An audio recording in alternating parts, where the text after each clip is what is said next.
Usai sidang etik pemecatan Verdi Sambo dan pemeriksaan istrinya sebagai tersangka pembunuhan Yosua, rekonstruksi siap digelar polisi pada Selasa depan.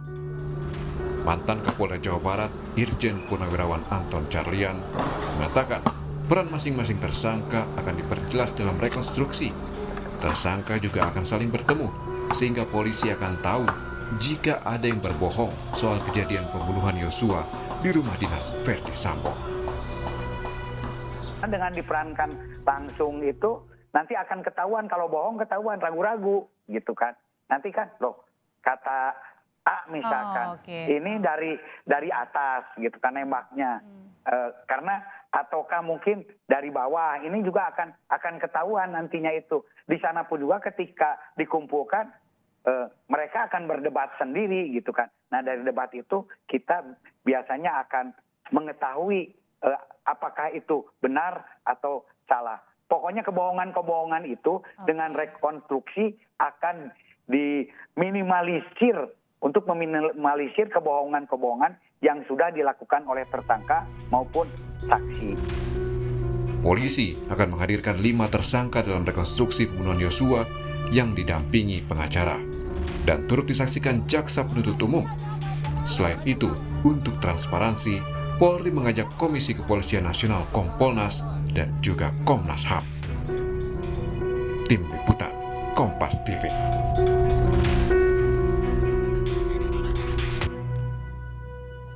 Soal rekonstruksi kasus pembunuhan Yosua dilaporkan jurnalis Kompas TV Niputu Trisnanda dari rumah dinas Verdi Sambo di Duren 3, Jakarta Selatan. Putu, tersangka akan dihadirkan dalam rekonstruksi. Apa yang akan digali polisi?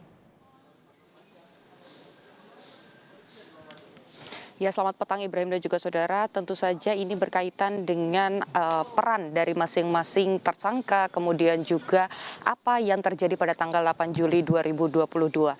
Apakah kemudian pada tanggal 8 Juli 2022 ini ada aksi-aksi ataupun juga ada pendekatan-pendekatan yang dilakukan? Karena kalau melihat sampai dengan saat ini ada beberapa skenario yang terjadi dan memang terkait dengan motif ini juga belum dibuka kepada publik apa alasannya. Jadi harapannya sesuai juga yang disampaikan oleh Kadif Humas Mabes Polri Irjen Pol Dedi Prasetyo ini menyampaikan bahwa kalau 5 orang tersangka ini ditempatkan pada satu situasi yang sama, di satu tempat yang sama, yakni di TKP yang ada di Kompleks Polri Duren 3 Jakarta Selatan, maka harapannya nanti akan bisa ditemukan kesesuaian antara kesaksian, kemudian juga barang-barang bukti CCTV dan juga alat-alat bukti lain yang sudah disita oleh pihak kepolisian.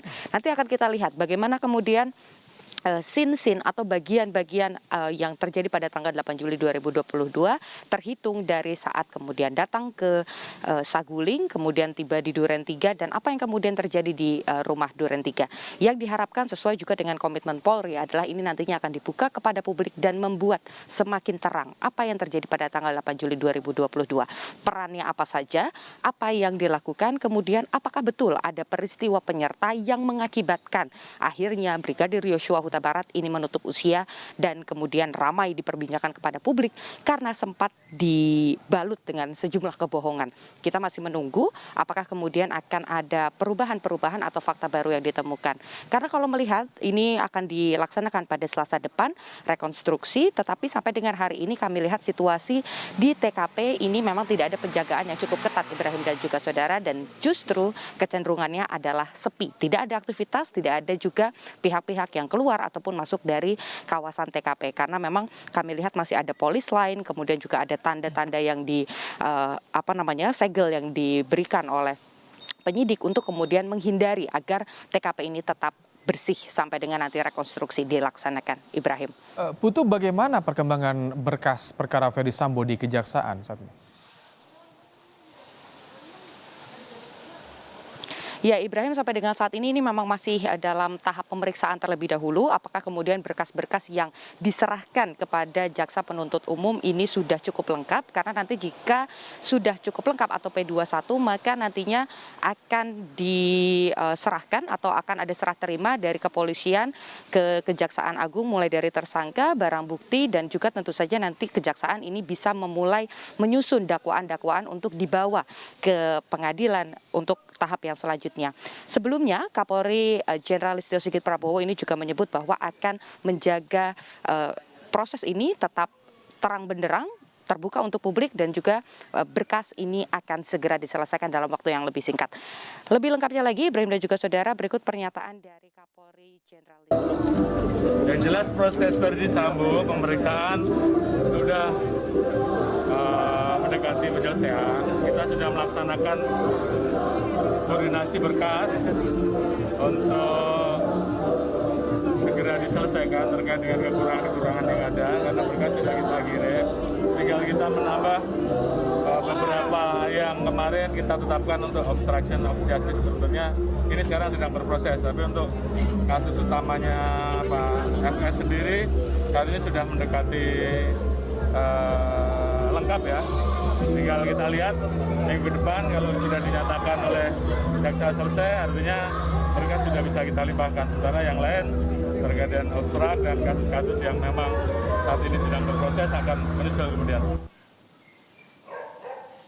Ya, saudara, intinya adalah berkas akan segera selesai untuk 4 orang tersangka, yakni Verdi Sambo, kemudian ada Bribka Riki Rizal, ada Kuat Ma'ruf, dan juga Barada Richard Eliezer. Tetapi untuk berkas yang satu tersangka lagi, yakni istri dari Irjen Verdi Sambo, Putri Chandrawati, ini juga secara bersamaan coba dilengkapi oleh pihak kepolisian agar kemudian nanti penyidik ini juga bisa menyerahkan berkas-berkas dari Putri Chandrawati kepada pihak Kejaksaan Agung. Sampai dengan saat ini sudah ditunjuk 30 jaksa penuntut umum. Harapannya adalah proses ini bisa diselesaikan dengan cepat tetapi juga tepat, sehingga nanti dakwaannya ini akan sesuai dan juga akan memberikan kebenaran bagi korban dalam kasus ini. Ibrahim, kembali ke Anda di studio. Putu, apakah akan ada lagi pemeriksaan kepada Putri Chandrawati dan bagaimana kondisi kesehatannya, Putu?